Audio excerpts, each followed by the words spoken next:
అన్నమయ్య జిల్లా చిట్వేలు మండలం కేంద్రంలో మానవత్వం మంటగలిపే పరిస్థితి ఏర్పడింది. కన్న తండ్రి పెద్ద వెంకట సుబ్బయ్యను పెద్ద కుమారుడు వెంకట సుబ్బయ్య ఆస్తి కోసం గొంతు నులిమి చంపిన వైనం. వివరాల్లోకి వెళ్తే చిట్వేలు పట్టణంలో మెయిన్ రోడ్డులో నివాసం ఉంటున్న జల్లి వెంకట సుబ్బయ్య వృత్తిరీత్యా ప్రభుత్వ ఉపాధ్యాయుడిగా పనిచేయుచున్నాడు. పెద్ద వెంకట సుబ్బయ్యకి ఇద్దరు కుమారులు, ఒక కుమార్తె. పెద్ద కుమారుడు వెంకట సుబ్బయ్య, రెండవ కుమారుడు జల్లి జగదీష్, కుమార్తె జ్యోతి. గత 5 సంవత్సరాలుగా ఆస్తి తగాదాలు ఇద్దరు కొడుకులు తండ్రి మధ్య వస్తూ ఉండేది. ఇటీవల తండ్రిని ఎవరు చూస్తే వారికి ₹1 కోటి మేర చరాస్తులను ఇస్తానని పెద్ద మనుషుల సమక్షంలో వీలునామా రాసుకున్నారు. ఆ వీలునామా ప్రకారం పెద్ద కుమారుడు వెంకట సుబ్బయ్య ఉపాధ్యాయుడు. కొద్ది రోజులు తండ్రి పెద్ద వెంకట సుబ్బయ్యను చూసుకునేవాడు. పెద్ద వెంకట సుబ్బయ్య పేరున్న ఒక ఇల్లు ఉండడంతో ఆ ఇల్లును కూడా ఇవ్వమని బలవంతం చేసేవాళ్లు. తరచూ పెద్ద కొడుకు తండ్రికి గొడవలు వచ్చేవి. 2 రోజుల క్రితం చిన్న కుమారుడు జల్లి జగదీష్ తండ్రి పెద్ద వెంకట సుబ్బయ్య పెద్ద కొడుకు దగ్గరికి వచ్చి నాన్నను చూడలేని పక్షంలో ఉన్న ఆస్తిని చిన్న కొడుకు జగదీష్ తండ్రి పెద్ద వెంకట సుబ్బయ్య ఆస్తిని ఇవ్వమని కోరగా పెద్ద కొడుకు వెంకట సుబ్బయ్య తండ్రిని చిన్న కొడుకు జగదీష్తో గొడవపడి చిన్న కొడుకు జల్లి జగదీష్ని కట్టితో కొట్టడంతో కింద పడిపోయాడు. వెంటనే తండ్రి పెద్ద వెంకట సుబ్బయ్యను గొంతు పట్టుకుని గొంతు నులిమి చంపేసిన వెంకట సుబ్బయ్య ప్రభుత్వ ఉపాధ్యాయుడు విషయం తెలుసుకుని చిన్న కొడుకు జల్లి జగదీష్ చెల్లెలు జ్యోతి చిట్టువేలి పోలీస్ స్టేషన్లో ఫిర్యాదు చేశారు.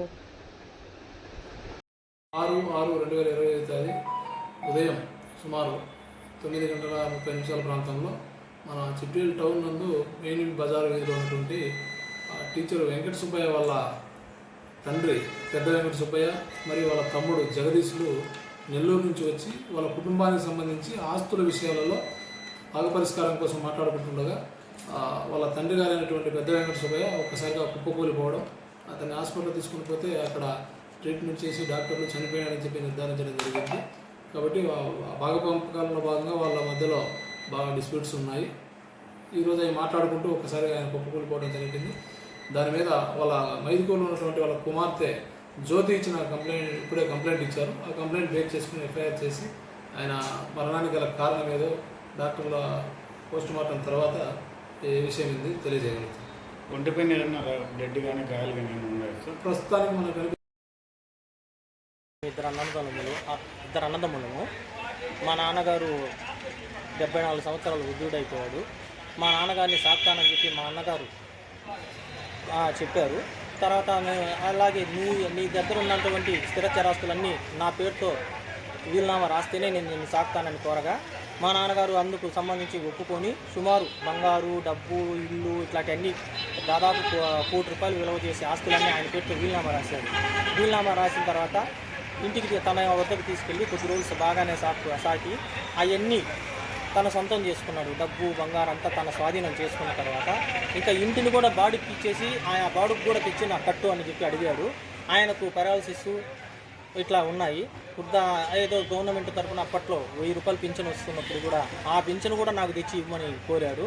అప్పుడు మా నాయన ఉండి ఇప్పటికే నీకు బంగారు, డబ్బు అంతా అప్పచెప్పేశాను, ఇల్లు కూడా నీ పేరుతో రాసేసాను, కేవలం ఇల్లు నా స్వాధీనంలోనే ఉంది, అది తర్వాత నా తదనంతరం నీకే చెందేటట్టు రాసిచ్చాను కదా, ఇప్పుడు నేను బాడికి తిన్నానంటే నేను చెప్పిన మాట వినాలా, నేను పెట్టింది తినాలా, ప్రతిదానికి నాకు అణగి మణిగి పడి ఉండాలని చెప్పి కోరాడు. ఇదేందిరా నువ్వు నన్ను ఏమైనా ఊరక సాపుతున్నావా నేను ఎన్ని చేయడానికని అని కోరగా నువ్వు నన్ను ఎదిరిస్తావని చెప్పి ఇంట్లోంచి మెడబెట్టి ఒకసారి గెంటేసిన తర్వాత సరే నా ఆస్తి నాకు ఇమ్మని చెప్పి కోరగా కొద్ది రోజులు ఆగు నేను ఇస్తానని చెప్పి ఆయన 3 సంవత్సరాల నుంచి ఆయన యోగక్షేమాలు చూడకుండా తర్వాత ఆయన సంబంధించిన డబ్బు, బంగారు ఆయన ₹1 కోటి ఆస్తి ఆయన తిరిగి ఇవ్వకుండా 3 సంవత్సరాల కాలం గడిపాడు. తర్వాత ఈరోజు వచ్చి నా డబ్బు నాకు ఇమ్మని చెప్పి గట్టిగా అడిగితే మాతో గొడవ పెట్టుకొని మా నాన్నగారు సరే నేను ఒక్కడిని వెళ్తే నన్ను ప్రతిసారి నాతో గొడవపడి నన్ను ఇంట్లోంచి నెట్టేస్తున్నాడు, నువ్వన్నా వచ్చి మాట్లాడు, ఆ రోజు నీ సమక్షంలోనే కదా ₹1 కోటి ఆస్తి మీ అన్నకు రాపిచ్చాను, ఈరోజు వచ్చి నువ్వు మాట్లాడు ఇప్పించు అని చెప్పి అంటే మా నాన్నగారు కోరితే సరే నేను వచ్చి మాట్లాడదామని మా అన్న కాడికి వచ్చాను. మా అన్న ఉంది నీకేం సంబంధం రా, నువ్వు ఎవడి నన్ను అడగడానికి, నా ఇంట్లోంచి పోరా అని చెప్పి నన్ను కూడా కర్ర తీసుకొని కొట్టడానికి వచ్చాడు. ఇంకా మా నాయన్ని నువ్వు నన్ను వచ్చి డబ్బులు అడుగుతావా, నీకు ఎన్నిసార్లు చెప్పాలని చెప్పి మళ్ళీ గొంతు పట్టుకొని నులిమి నెట్టేశాడు. ఆ నెట్టేయడంలో ఆయన కింద పడిపోయి ప్రాణాలు పోగొట్టుకున్నాడు. ఈ విధంగా జరిగింది. దీనికి